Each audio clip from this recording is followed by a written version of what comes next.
Welcome to the realm of magic and mystery, classic horror and sci-fi. You are now entering the House of the Unusual podcast with your hosts, Eddie and Joe. Welcome all you cool ghouls and friendly fiends to the House of the Unusual podcast. I'm your host, Joe Pavlansky, and with me as always is the maestro of middle-order mysteries, Eddie Guevara. Tonight we have a packed house for everyone. Our guests are Chuck Caputo, Mason Plumlee, and Mac Blackwood. Welcome, gentlemen, and thanks for joining us. All right. So we're going to – hey, no problem. We're going to go around the room here and just give a little introduction. So just introduce yourself, you know, what you do, what your interests are, and we'll move on from there. So, Mac, we're going to go ahead and start with you. How's it going? Good, man. How are you? Good. Thanks for joining us. Yeah, thanks for having me. So tell everyone a little bit about yourself. I'm the goalie for New Jersey Devils. I'm from Canada, a town called Thunder Bay, kind of in the middle of nowhere up there. Love to fish and golf in the off season, and we're just about a week or two away from starting the season here. Awesome. So that's got to be exciting, getting ready for it. Yeah, it's great. It's nice to get back to a little bit of a routine. Nice. Now, is the NHL, are they going to have fans this year, or is it kind of limited still? No, I think it's going to be a full go, like everything else. Yeah, so trying to get back to normal a little bit. Awesome. Well, nice meeting you, and welcome to the podcast. And I'm going to turn it over to Mason. Mason, thanks for joining us, and why don't you tell everybody a little bit about yourself? Yeah, for sure. Mason Plumlee. In my 9th year in the NBA, I'm with the Charlotte Hornets this season. From Indiana, played in a couple different markets, but same. Just getting ready for the season. We're about a week out. We start training camp next week, and looking forward to having fans back. Awesome. So you guys are full go as well? Yep. Awesome. Good deal. Well, thanks for joining us, and we'll definitely get in some good conversations here and kind of pick your brains on some pop culture stuff. And before we get into that, Chuck, how's it going, brother? And welcome back. All right. Pretty good, man. Thanks for having me. Hey, it's a pleasure to meet you guys, Mac and Mason. And yeah, I do professional magic shows. It's been about 38 years. And one thing you do not know is I am a golfer as well, just like Mac, but I am not a very good one. I try my best, but I always cut to the slice to the right. I don't know why, but it's a fun game, and it keeps you in shape. I think the closest I get to golf is putt. That's about it. I'll still rock some putt, man. Cool. You guys know something interesting? Alice Cooper, when I met him, it was funny. He's a golfer too. Oh yeah, Alice Cooper's a big golfer. Eddie, man, what's new at House of the Unusual? How's the Magic lineup coming? The Magic line is pretty good, David. David, listen to that. I got more names in my head, Joe. I've been working on a lot of them, and upcoming pretty soon we'll be introducing a couple of new products, and one of them is actually fashioned after Mr. Mason Plumlee. Mason called me a couple of years ago, and he said he had come across some. You know what, Mason? Tell them the story when you came across the guy selling jars. I saw an article online that people were selling ghosts in a jar, and I thought it was hilarious. So I called Eddie and I said, "Hey, man, you need to be selling your ghosts too." And we just laughed about it at the time, and then he brought the idea up more recently. Yeah, that sounds like something Eddie would sell, an empty jar, and tell everyone there's a ghost in it. You know, here, buy it for me, $100. Well, you know that they've been actually pretty advanced. In fact, when Mason told me that idea, I went around with it. The only problem, Mason, is that not being a magician from trade, just a collector of novelties. I had the idea for the Mason stone, and I think if you remember, I showed you some early designs for what I wanted to run. And then I came up with the idea, well, a mason jar. And back in the 1970s, there was a little ghost that was called the Fun Stuff Pet Ghost. and it came in a little cardboard hat, and supposedly it would float between your fingers, and it was kind of like the squirmel, the little worm that goes all around your finger. I'm sure you heard of it. And the idea behind it did not really kind of come in as to how to possibly to do that. The fact Mason jars and your name being Mason, I figured Mason's ghost would be fantastic. And then I came across Chuck here a few months ago, and I've been talking to him on the thing. He's the one that can make the trick work. And we were talking about putting a little ghost in a jar. And of course, it would be, and that's when the idea came out, Mason. It was all courtesy of your call 2.5 or whatever years ago. Well, that's great. That's awesome how things not together like that. Now, Mason and Mac, do you guys collect anything, comic books, movies, any mail order novelties, anything like that? We'll start off with you, Mac. Not really, but this past year, one of my teammates was getting into like trading cards, like sports cards and stuff like that. So I dabbled around in that a little bit. Oh, nice. That's actually how I started back in the early 80s was sports cards. I was huge into sports cards, and just like anything else, they kind of flooded the market with everything, and prices started to rise. And me and the old man, we kind of switched over to comic books and all that, but he kind of stayed more with the sports cards. And he still does collect a little bit, here and there of sports cards. But I've recently seen they're starting to make a huge surge, and people are going crazy for them. Cards are selling, for outrageous prices online, which is, it's always good to see, something in the collectible world, being popular. But Mason, how about you? Do you collect anything? Yeah, as a kid, I definitely did basketball cards. Thinking back, me and my brothers, we did Pogs for a little bit. Oh, I remember Pogs. Oh, I remember those. Those were great. I remember Pogs were awesome. More recently, for a little bit there, I was really into the vinyl art toys. Some of the street artists that come up with more affordable collectibles. So whether it's Cause, Hebrew Brantley, Cool Rain Lee, some of the Metacom stuff, Kid Robot, stuff like that. Awesome. That when you're talking about, is there one of them called Astro Boy or something like that goes for a couple? Yeah. Astro Boy is really popular, but there's a ton of Astro Boys out there. It really comes down to like who made it and how many were made. So just like anything else. Yeah, it's crazy, the collectible world, on all the stuff that's hitting the market now. You could go into any local store, Target, Walmart, or Barnes and Nobles, and every week there's some type of new figures come out, and those vinyl figures are becoming huge. They've got everything from the Japanese market all the way to the American market is just flooded with different stuff, and a lot of the designs are really nice, and the coloring's very nice, and even the product itself is very well made. So it's good to see stuff like that coming out, something for everybody.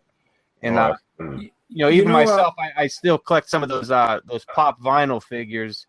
Funko Pops. Yeah, if I find like some horror stuff, I'll buy those, or some random ones. I recently found the Married with Children set, so I bought Al and Peggy and the rest of them on there. So if I find something unusual, I'll grab something from one of those. I'm looking at my desk right now. I have a Bartman in his Bartman costume from The Simpsons. So if I find something unusual, I'll pick those up. But even some of the more like ones that come in from Japan and all that, they go for crazy amounts of money, man. Mm-hmm. Mason, and actually Mac, a couple of months ago, I got approached by a company. They're basically Russian, and it's called, if I remember oh my God, what is the name of the website? Oh, Digital IO, I think it was, and it was partly financed by Steve Aoki, the famous producer, or the DJ, and they were coming upon me, and they saw that my collection being, from the 1960s and 70s, original novelties that were sold in comics and nowhere else. They were asking me if I wanted to get into the non-fungible token stuff, and they were actually thinking about creating tokens out of the really rare, because I do have in my collection probably about 4 pieces that are probably the only one in the world, and they wanted to make it digital and then sell them. It was kind of funny, Mason, that you brought that up. But have any of you guys, Mac or you, got involved in any digital stuff? Do you guys get into that? I haven't. Actually, Go ahead. no, I Sir. haven't. But no, you're good. I haven't got into it, but like a lot of my friends have started getting into those like digital cards. What's the thing the NBA just came out with? Like those like highlights you can buy or whatever. Like a couple people I know. NBA Top Shot, I think it's called. Yeah, like some people have been getting into those. Like that's as far as I know about like digital collect. Now, Mac, does the NHL, are they doing any of those digital cards as well? No, we're behind the NBA. I think the NBA is a lot more advanced than we are with the collectibles for sure. No, Mason, is the NBA the only ones doing those cards, or is the baseball and football leagues as well? I think everybody's getting into it in different ways, but I know I was actually talking to a guy who's doing it for the Formula One teams now. I don't super understand the NFT space, but I've certainly seen, to me, what kind of validates is seeing some of these go to auction at like Christie's and Sotheby's, which to me is like, it's not just the crypto kids trading them anymore. It's like going to legitimate auction houses. So some of that stuff is really interesting. Yeah, it's a lot of that stuff's going for crazy amounts too. And I'm with you. I don't fully understand how it works. I've read a little bit into it, but it definitely seems interesting. And yeah, it's not just younger kids that are techno wizards getting into it. It's a lot of legit collectors that are starting to trade these items and sell them for tons of money. So it's definitely opening up a different aspect of collecting. Now, Chuck, I have a question for you. Now we're talking about the non-fungicals, being that you're a Verdi collector of Magic and everything. Do you know of anything in the Magic world that's going over to these tokens, or do you foresee anything like that happening with, say, like the Inverti stuff or the Houdini items? You know what? As of yet, no, I haven't heard anything about that at all. But getting back to the trade cards, when I was a kid back in the late '60s, early '70s, I'm out here in Pittsburgh, and we have, we have the Pittsburgh Steelers for the NFL. We have the Pittsburgh Penguins for the NHL. So we have some great teams, but we do not have an NBA team for some reason. We do not have a basketball team. Oh, and we have the Pittsburgh Pirates. Now, when I was a kid, I used to collect a lot of the cards, and probably one of the greatest baseball players of all time was Roberto Clemente. I mean, I actually saw this guy play live when I was about a 6-year-old kid down at the old Forbes Field here in Pittsburgh. My dad would take me, and the guy, he was unbelievable. He was one of the best all-around baseball players, I think. He was absolutely amazing. You know what? He was a very good man too. He passed away on a plane trip to his home country of Puerto Rico. He was actually going to bring some food, to help feed the people out there, and his plane crashed. I think it was maybe 1972 or somewhere in that area. But yeah, but Pittsburgh's pretty well known for their sports teams. For Mason and Mac, both of you guys probably, when we said Inverti Magic, Inverti was a very famous guy back in the 60s. And what he did is, in the Magic world, he micronized electric. Basically, he made remote control and stuff so that they could stick into like really miniature stuff. And that's what he's known. And some of his tricks today go for several $100, even over $1,000 for a simple magic trick that's based with him. And Chuck here, the spokesman for Murphy Magic, which is a world distributor of magic and stuff, and he's the spokesperson on the remake of the Birdie Magic line. Mm-hmm. And recently, of course, I had to praise God that that Mr. Chuck came into my world, and we started our own product line under Chuck Caputo Magic, and that's how I want to introduce, as well as which Mason, I will be contacting you over the next couple to complete that product and launch it. I also got to see that magician, Foodie, We got to see him online. I had never really heard of him before, but he seems to be around the area there. And so what else can you bring to the table? No, hey, I got a question for Mac and Mason. You guys are probably a little bit younger than us now. Did you guys grow up going to any type of magic shows or anything like that? Is that stuff still around, or is it still popular? I used to watch Magic on TV all the time. I mean, probably sounds like nothing special to you guys, like just like the Chris Angel, David Blaine, the Penn and Teller stuff, like Oh yeah. all that kind of, yeah, just all those kind of things. Those are the kind of things I used to watch all the time. I love watching it, but I never really learned how to do it myself or get into it in particular. But I definitely am drawn to that kind of thing. Like I love one of the Magic shows or like watching them on TV for sure. Yeah, I'm the same way. I never really got too into Magic until really I met Eddie and Chucky. I would just watched it on TV, and I don't recall ever seeing anything live outside of our local clown who came to birthday parties and did magic shows. But that was back in the 80s and early 90s. Hey, I got a lot of clowns in my family, but they're not professional. Yeah, me too. Hey, what about you, Mason? Have you ever been to any good magic shows, or are you into watching any type of magic performers? Yeah, I mean, I love when people just do it on a whim. I haven't been to any formal shows, but as Max said, like on TV, Chris Angel and David Blaine was like our generation, and we watched them all the time. But to me, like I think it's the coolest thing whenever somebody does it over dinner or at a restaurant or at a party and everybody just gathers around. Eddie was talking about the foodie magician, who's a good friend who lives in New York, and every time we go out with him, he just amazes everybody. So stuff like that to me is cool. Yeah, I really like that close up stuff too, when it's not really, there's not a lot of pieces to it. It's just very simple, magic. And I'm sure Chuck about that, stuff deal with cards or coins or little trinkets or stuff like that. But what do you think, Chuck? I mean, that to me, that's some of the coolest, Yeah, you know what, close up magic is really really fantastic, because that shows your skill. You know what? Because people are literally 2 feet in front of you. So if you do some great magic under those conditions and with people surrounding you, then that shows that you're pretty good at what you do. And you know what? I don't know if you guys have been following the TV program America's Got Talent, but there's a quick change girl on there. She's from France, and I'll tell you what, that's another category in itself, but it is a cousin to magic, and she brought it to the next level.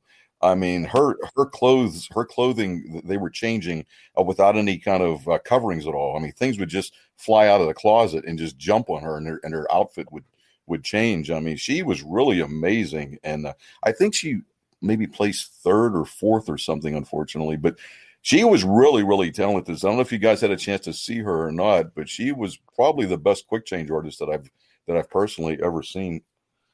No, I don't think I've ever seen anything on a quick change artist. That's actually, I think, the first time I've ever heard of it. What exactly, does it tell, Chuck? Yeah, you know what, like like the girl would come out, or the guy too, they would come out dressed in a certain piece of clothing, but then they generally stand inside of almost like a hula hoop that has a cloth around it. And so the guy would raise up the cloth and hold it for maybe 2 seconds and then drop it. And then the girl's outfit would completely change.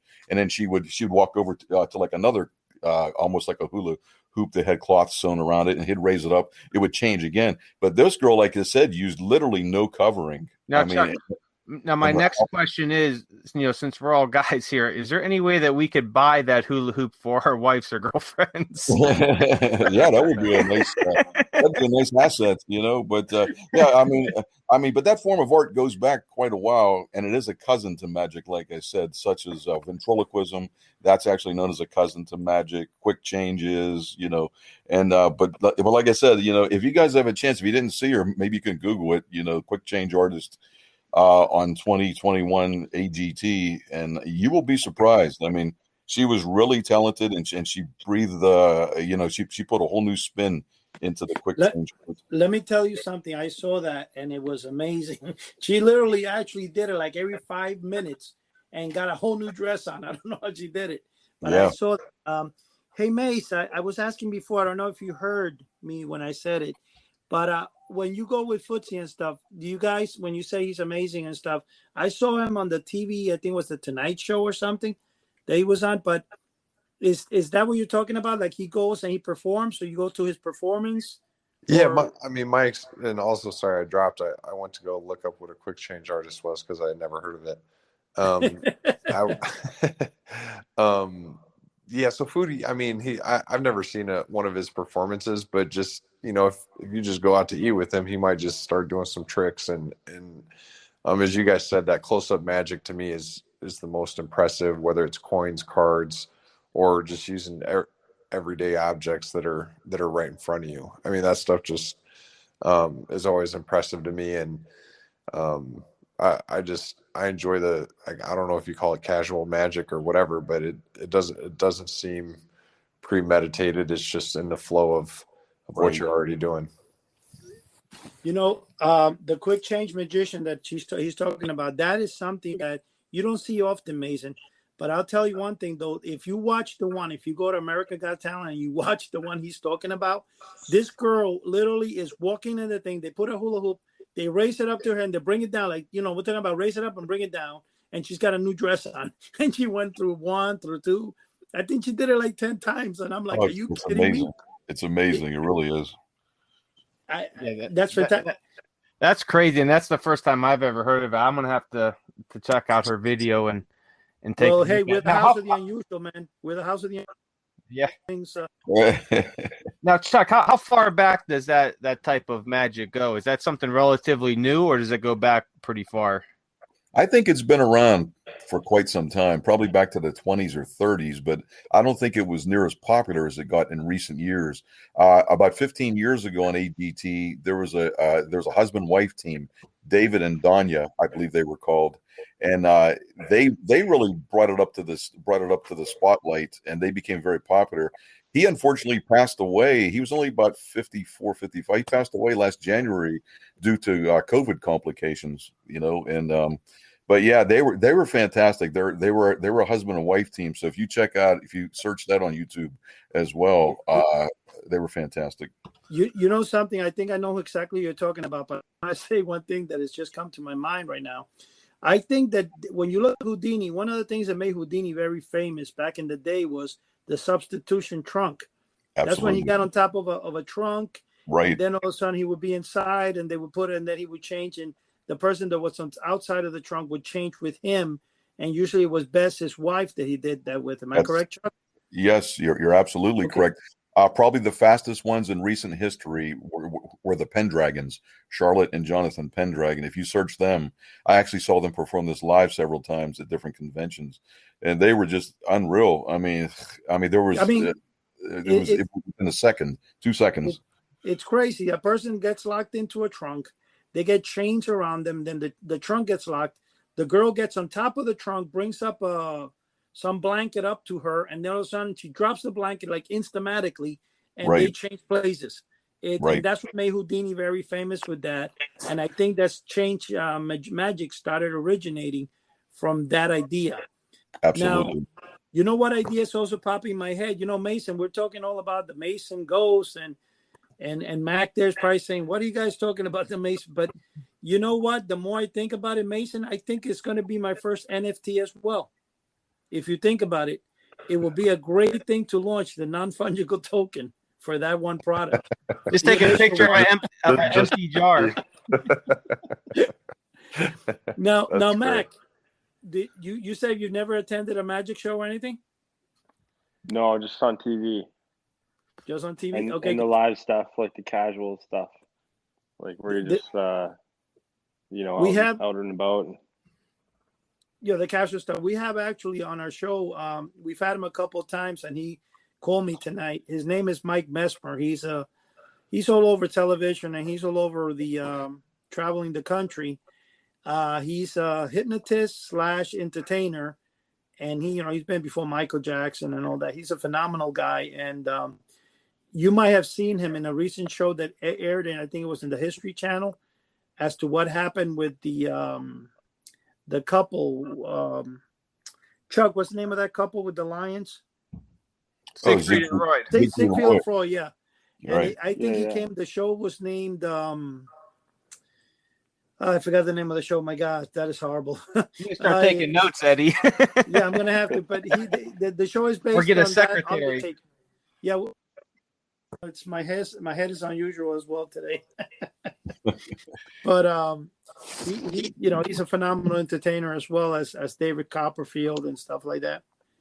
Hey, But I got a question for you guys. Two of my favorite movies are, and they may have no relevance to actual magic, but The Illusionist and The Prestige. Oh, I love The Illusionist particularly. That is such a good movie. Yeah, I feel like those are so good. What are some other great, like, not so much documentaries, but like good The magic? Prestige, man. The Prestige is number one, man. Great movie, man. I think they're both awesome. I just didn't know if there are any more out there that are in that same category. There actually was. There's actually an original movie that was based on magic back in the 50s by Vincent Magician. Oh yeah, One of those favorite. That's one of my favorite. I was just gonna say that because I'd never seen The Illusionist or what was the other one you said, Mac? Prestige. The Prestige. Yeah, I've never seen this, but The Mad Magician, man. If you could find that, I can't remember the exact year. That 1954. 54. Yeah, it is a fantastic movie with Vincent Price, and some of the magic tricks and all that in there are just amazing. I mean, it's a great movie. I seen it first time a few years ago at a convention and fell in love with it, man. It's one of my favorite favorite Vincent Price movies, hands down. But yeah, definitely check that out. That's a classic. It really is. But what's the Illusionist and the Prestige? Those are newer films, I take it? Yeah, they're about 8 years old, maybe somewhere around there. Mason, maybe about 8 years old. Yeah, 7. what is it? The Illusionist has Edward Norton and Jessica Biel, and then The Prestige has I want to say It's the guy who played Bale? Batman. The guy who played Christian Bale. Yeah. In The Prestige, what Mason is talking about, Joe, what happened is Christian Bale develops this thing where he can appear and he makes magic. I'm not going to tell you anything about the movie because I want you to watch it. It's really good. It's phenomenal. It's one of the best films you probably watch. And Christian Bale, in my opinion, is he's a good actor. I like him as an actor. Very good actor. Love him in Batman. But Jessica Biel is also one of my top-notch actresses. I mean, I love her as well. Yeah. And I saw Jessica Biel in quite a few films. And The Illusionist is also. Now, one thing I'm going to tell you guys, and I'm sure Mason will bring this up, and I don't know, Mac, have you watched those films? I haven't. No, I'm looking them up right now. Okay, no, because good. At least somebody's with me on this. no. But the thing is that you got to watch it and you got to pay attention. It's not a movie. You can't just walk away and get a coffee or a soda because it's very, very in depth. But it's a phenomenal film. I like The Illusionist because obviously Jessica Biel is one of my favorite actresses. But the little bit. And then there was another one, actually, Mason, there's another one that came out that they actually made a magic set based on the other thing. I don't know if it's The Illusionist. Oh, are you talking about with like the young kids where it's like 5 of them? I forget what it's called, but I know what you're talking about. Yeah, they made a magic set for that. So I know there's a third movie that came out. But you know what, guys? This is really what's interesting. There's a new show out there. I don't know if you guys heard of it. It's Penn and Teller. And it says, "Can you trick me?" I think it is the name, Chuck. Oh, I watched that. I watched all of those. Fool Us. Yeah, Penn and Teller Fool Us. That's a really cool. I watched every single one. Are those pretty good, Mac?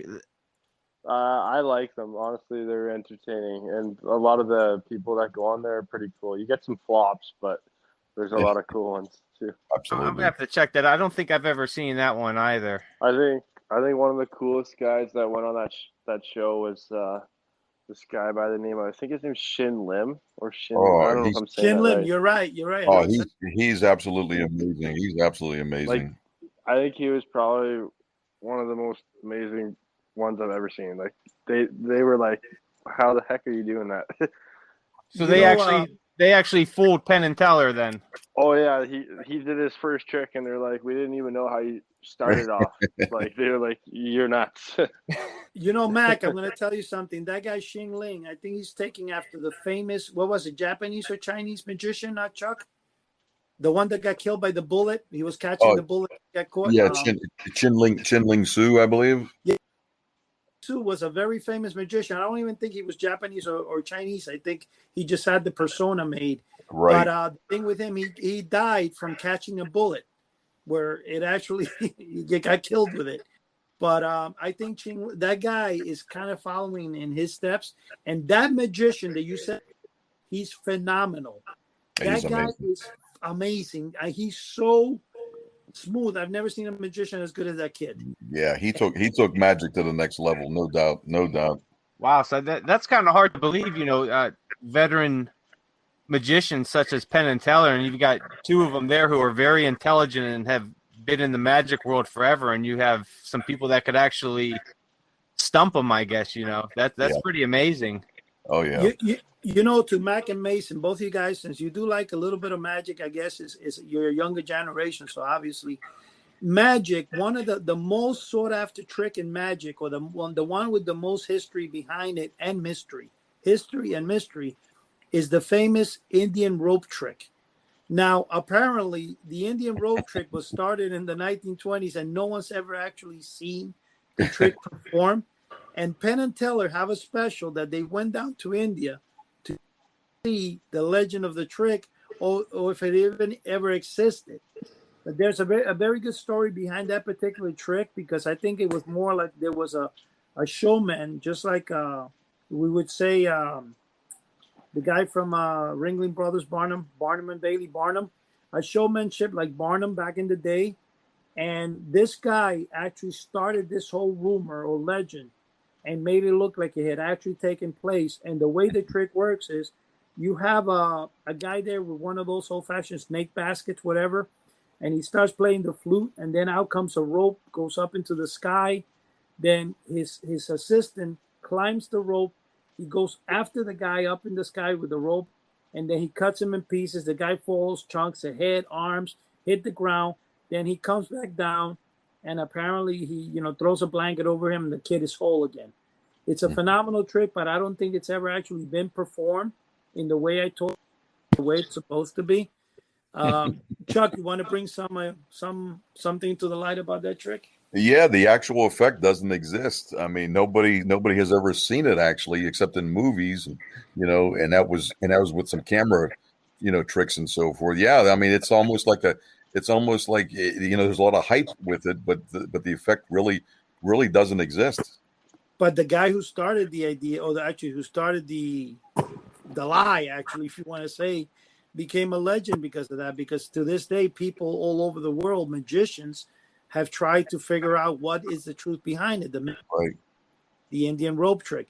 But I'll tell you one thing, man, the Penn and Teller are phenomenal when it comes to that. And I was actually hoping to one day meet Penn and Teller, because I know they were going to be in one of the conventions I go to, and ask him to be on the show. That would be phenomenal, right? yeah, that would be cool. You know what, Teller is the real brains of the operation. Teller, he's the small one. He's a very, very, very intelligent man. I'm not saying that the other one's not intelligent, but Teller is the brains of the operation. And you know what? He's actually purchased a few of my tricks, because throughout the years I marketed many things. And you know what? I do have his email, Eddie. So if you want to contact him, I would probably want to, because I know it's so funny. He never talks. He does the talking for him. And they have worked many years, over 20, 30 years, that I even longer, I think. And they're phenomenal. Yeah, they are. Mason, one question I got. Why don't we get your buddy Footsie to come on the show here and talk with some other magicians? Foodie, we'll have to ask him. I think he'd be up for it. Yeah, Foodie. Let me tell you, I saw him with the Tonight Show. It wasn't the Tonight Show. I'm sorry. It was this blonde girl that she had the show every day with Kathy Lee and Regis and Kathy Lee. You know, the one that took over the show? Kelly Ripa, maybe? Oh yeah. Yeah, I think he was with Kelly Ripa on her show, and he was doing mentalism. Is that what he specializes in? Yeah, he's done so many different tricks. I couldn't even tell you what he specializes in food blogging, and then he complements it with great magic. That's interesting. He's a special dude. Can we make The Mac, foodie magician. Mac, what is it you want to see in the show, man? What? Like What do you want to see in the tricks? show? Yeah, what type of magic you want to? Oh talk man, I'm not picky. Honestly, anything that's kind of like unbelievable. I don't know, like anything that's like disappearing. I don't know what's it called when you hide stuff in your hands and then make it appear somewhere else. Like that kind of stuff's really interesting. You know what, Mac? When I see you again, I'm going to bring out one of the magic tricks. You need to learn them, man. I'm telling you, you will love it. Oh man, I'm so like game for learning a couple. I was gonna ask you. I was curious. How do you buy and sell magic tricks? Like, do you have rights to them, or like how does that work? All the magic tricks right now. I trademarked the name Chuck Caputo Magic for House of the Unusual. And the magic tricks that were coming, they're produced and manufactured by Chuck Caputo.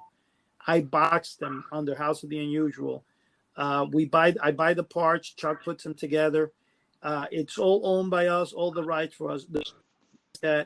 Here's the situation. When you start distributing magic that are already made, it's magic that anybody can buy in any magic shop. But when you bring original tricks that are different, it makes you stand out in the crowd. So Chuck is phenomenal at that.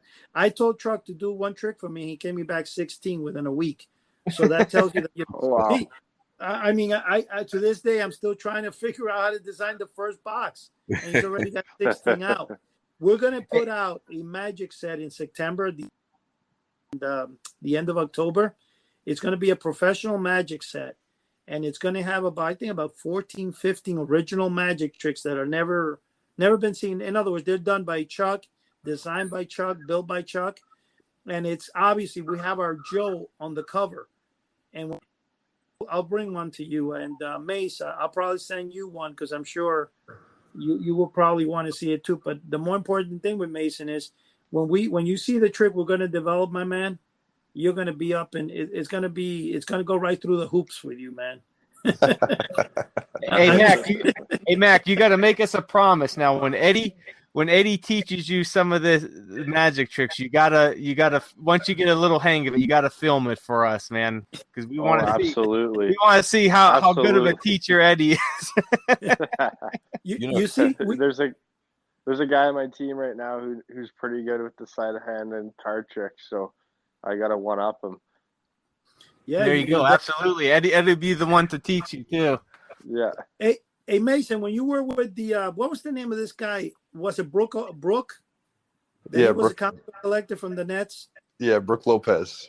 Yeah, you told him, and then I forgot to mention get in touch with me, but I missed the call, and I got it like several months later, man. I go, oh my gosh, because he must. But the thing with Brooke Lopez, he's just a comic book collector and stuff.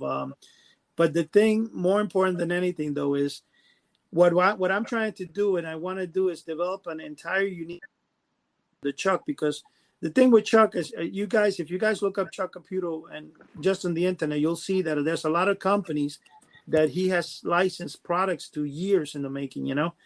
And like the good thing about any magic out there is that, you know, you can get any magic set that will have cup and base and stuff, but to learn magic, and when you start learning professional magic and you go to a party and stuff, the moment you do something crazy like that, it automatically gets the attention.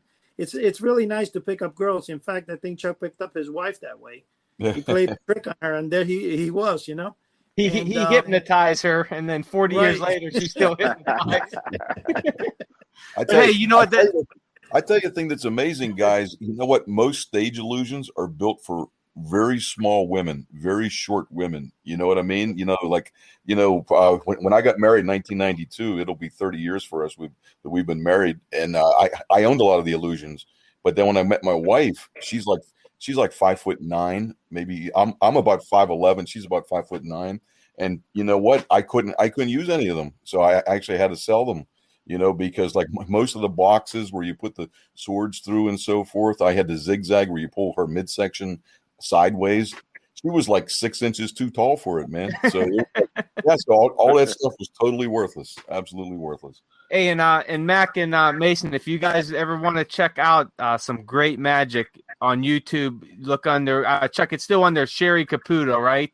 Yes, that's correct. Yeah, and it's spelled Cheri, Sherry Caputo on YouTube. And Chuck got a lot of his videos on there, and they're fairly short, 4 to 5 minutes, but they're absolutely fantastic. And then House of the Unusual on YouTube, we have some of Chuck's videos as well. But you could kind of get the gist of the magic he does, some of the stuff that he invented, and the tricks are just phenomenal, man. So I definitely recommend checking it out, and everybody else out there, head over and check it out. Yeah, do remember too that Chuck did in his home because of the pandemic. We were there, and he made a lot of the videos and stuff. But when you start looking, one of the things Chuck developed, which was Chuck is also an electrician, correct, Chuck? And you tinker with a lot of stuff, and you develop and design your own products. And Chuck had built what's called the Gray Leon miniature haunted house, which was famous in the 1960s. And there's actually none in existence today. I mean, you could see them, but they're very hard to get. They go for a few thousand when they ever come out. But you don't really see any actual YouTube videos of anybody performing it. Chuck did perform it. And the way I met Chuck is I sold the plans on how to build the Gray Leon miniature haunted house, which is a tabletop. It's kind of like a flea circus, think of it. And back in the 50s, the flea circus were very famous, where magicians would bring the flea circus, and you had the, fleas traveling around, little cars, and it was all like remote control stuff. And it was a good performance. The Gray Leon miniature haunted house is a similarity to that. And Chuck contacted me where he was, I think it was at the hospital where his wife works at the time, back about a year ago. And he says, "Hey, Eddie, I actually performed that." He sends the link to me. The next thing I know, as I'm talking to him, we became phenomenal friends. And I asked him to sell a lot of his apparatus that he had developed over the years. And I'm sure, Mac, if you have never looked at it, or Mason, if you never read about it, there was a famous chess player that was developed in the 1700s. It's shown a lot on the History Channel. They wrote more books about this. They used to call it an automaton that played chess. And it was a Turkish, of course, it was made in front of a big desk. And I think he even played Napoleon at one time. And then in the 1700s, there was a fire, and the original one was, whatever. Chuck made a tabletop version of that famous chess player from the 1700s. And he sold me all that stuff. I have like 5 or 6 famous tricks that he's developed and built. And I'm actually going to probably in the next day or two film, some type of exhibition for Chuck Caputo Magic, or Chuck Caputo's line that he developed. But those are some of the things that Chuck does. So the thing I'm just saying, Chuck, that I'm talking on your behalf, actually, saying that, how much you've built over the years, and how, so not only have you made a living by traveling and doing shows all over the country, you also made a living because developing and licensing out your products to a lot of the companies. And now Murphy Magic has asked you to become their spokesman for the Inverti credit magic line that's coming out, of which each trick sells for about $300, man. yeah, that's true. That's up more your alley, Mason and Mac, right? Yeah, definitely. Yeah, that Inverti magic's cool, man. But I'm very still partial to the horror magic. That's where it's at, in my opinion, man. Chuck does it up right. But hey, before we segment into our last discussion, I just want to give a shout out to some friends of the House of the Unusual real quick here to plug their sites. We're going to start off with our buddy Todd Machin and his Sea Monkey site. So if you can, head over to sea-monkeys.com. He has tons of different sea monkey things up there. He has aquariums, T-shirts, cards, anything that you need for the sea monkeys to get started. So if you've never done them before, he has stuff to get started. And if you already have, Sea Monkey Aquarium up, there's some special add-ons like a light and a projector screen. So that's sea-monkeys.com. Also, our buddy Dave Haversat has a awesome site for Magic books, a lot of history books on Magic and everything, and that's at 1878press.com, and that's spelled out 1878press.com. So go ahead and check out his shop there. There's Magic books there for everybody. Also, Stupid Comics Magazine. This has quickly become one of our favorite magazines here at House of the Unusual. It's a mixture of the Cracked, the Far Side, and Mad Magazine, man, all rolled into one, and it is absolutely hilarious. They have issue number 4 out. There's actually 5 issues out. They started with 0. Issue number 4 just came out, and he put a great full-page ad for House of the Unusual in there towards the end. So go ahead and check that out, and that's Stupid spelled STOOPID, and that's at stupidcomicsmagazine.com. Also, mymoviemonsters.com for Scary Monsters Magazine. Issue number 123 is up for pre-order now, and it's the Harrowing Haunted Halloween issue. I believe the article I have in that one is on Poltergeist. There's other articles in there on The Innocents, The Haunting, Amityville Horror, and more. And also with this one, for this the dark cover. So when it's first charged up in the sun or under some bright lights and then brought into a dark room with lights off, hidden ghostly images will be revealed on the glow-in-the-dark cover art. So issue number 123 is up for pre-order. Should be shipping sometime in late September. So go ahead and check that out. And those are friends of the House of the Unusual. So if you have a small business, or you're something in with magic or collecting, or scary movies, give us a ring at houseoftheunusual.com and let us know, and we'll check it out, and maybe we'll put you on the show. And also, real quick, man, every week we do a Crypt of Classics quick segment on a new movie. Well, not a new movie, but a nice classic horror or sci-fi movie. So if you're looking for something to watch, don't worry, I got you covered. And these are easy to find movies. They're usually on YouTube or streaming service, or you probably have them in your DVD collection. So this week we have Son of Frankenstein. I know everybody's probably seen this movie, and if you haven't seen it, well, hey, this is the perfect time to watch these scary movies, especially Son of Frankenstein. The weather's starting to change, leaves are falling.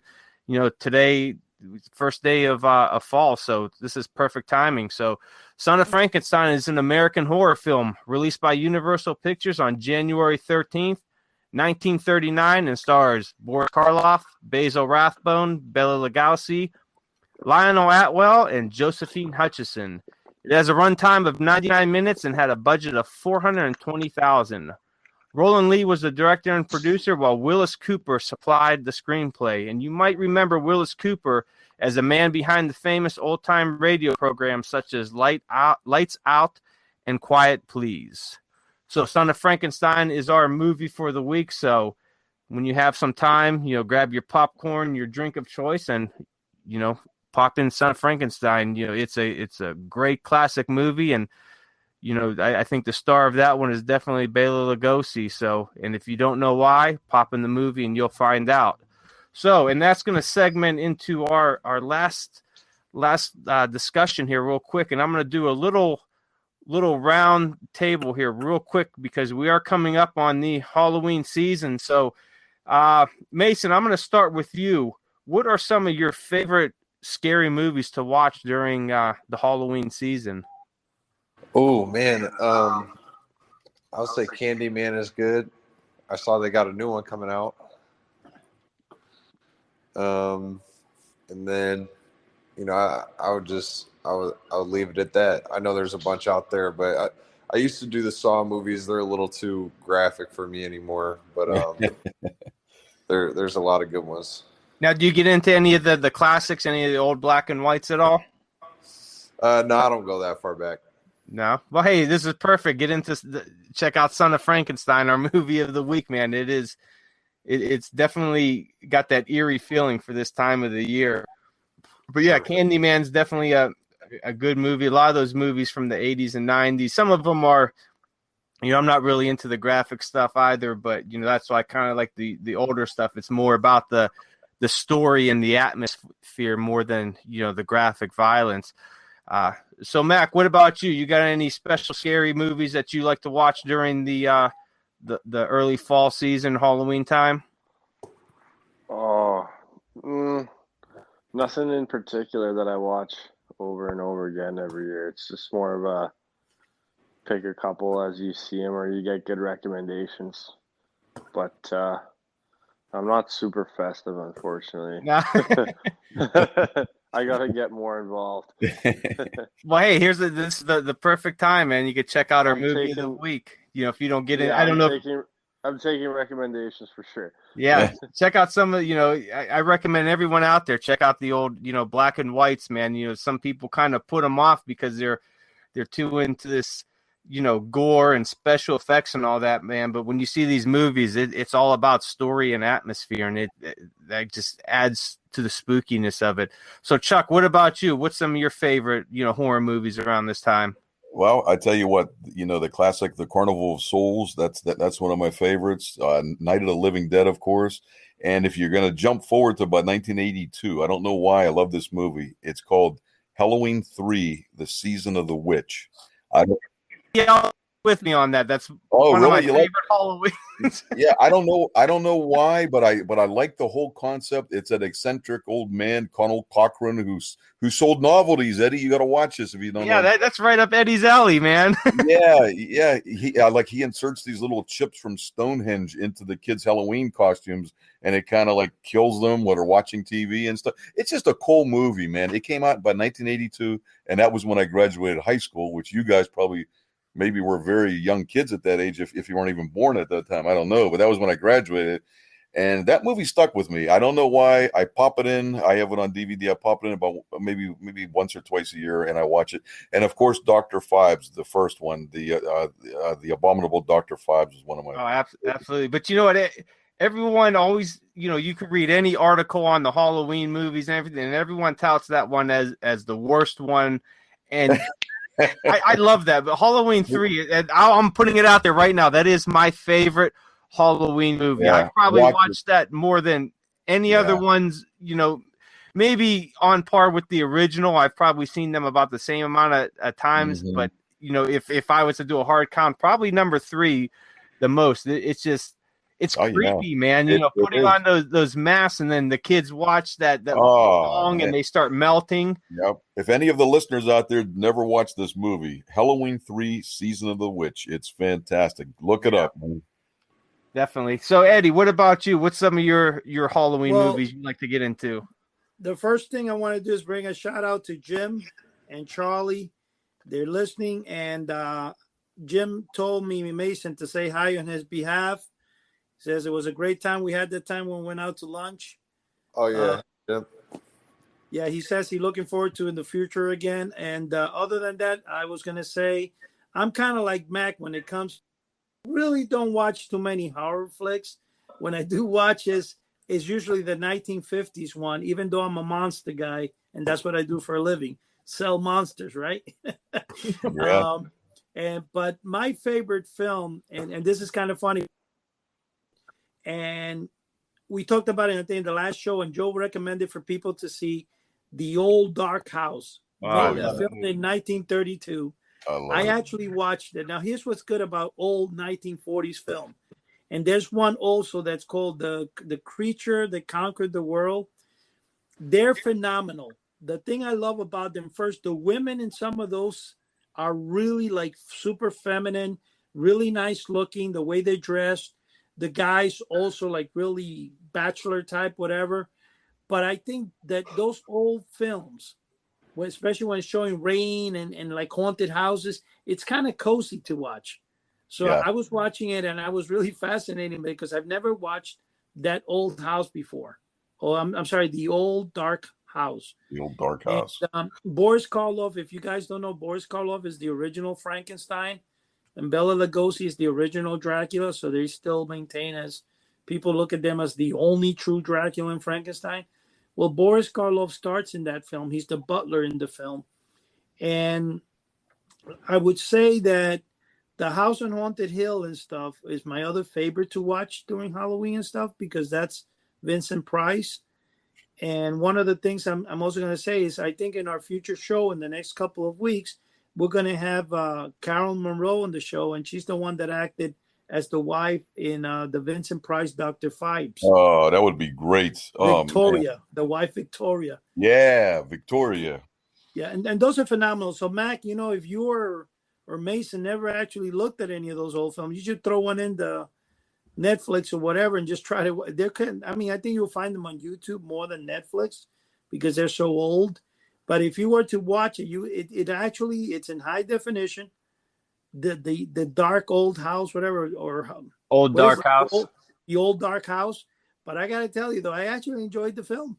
It was pretty cool. I tell you what, and if there's people out there listening that are unsure, or really want to get into some old black and white horror sci-fi movies, and can't figure out what to watch on whatever streaming service that they have, there's a free site. It's called the Monster Channel, and I try to plug them every chance I get on here because it's phenomenal. I've been with them. They started off as Creepy Castle many years ago, and then they transitioned into the Monster Channel, and then it went to Eerie Late Night, and then now Monster.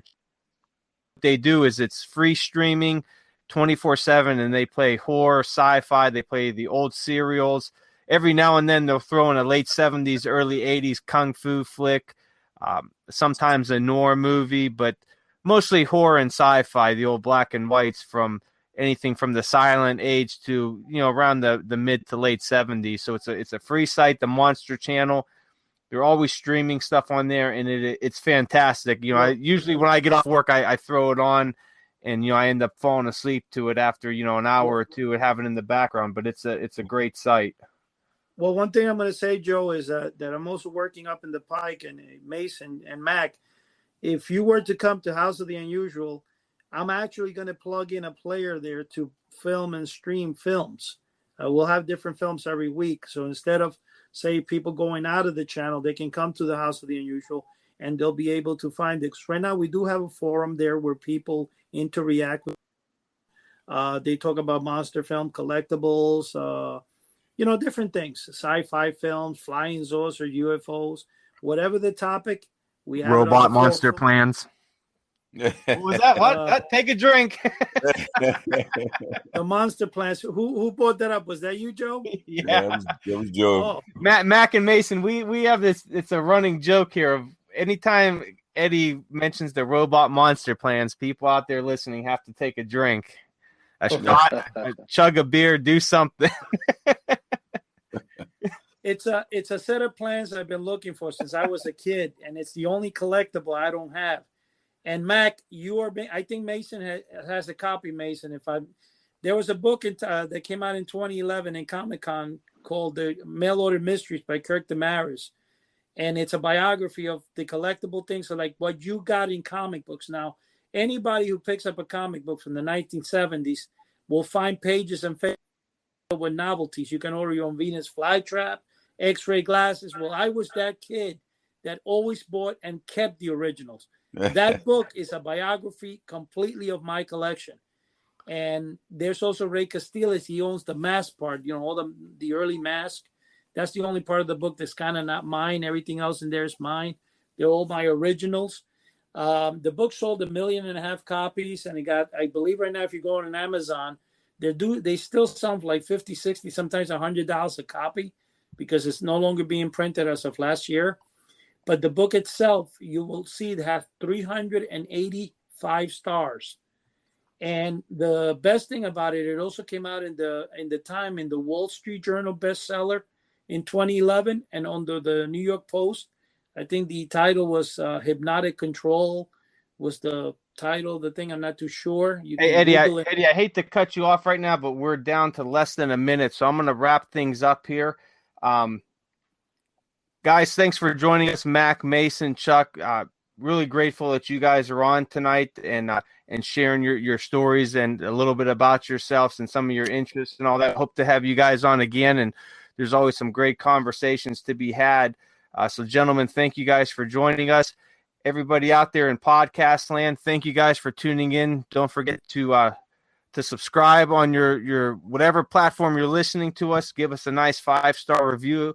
If you're enjoying us, head over to houseoftheunusual.com. We have a free forum site there that you could join. Also, don't forget on YouTube, House of the Unusual. Subscribe to our channel. Check out the videos. Give them that great thumbs up and keep coming back for more. We're here every week. So thanks, guys, for joining us, and good night, everyone. Thank Okay, you, good guys. night. God bless everybody. God bless. Take care.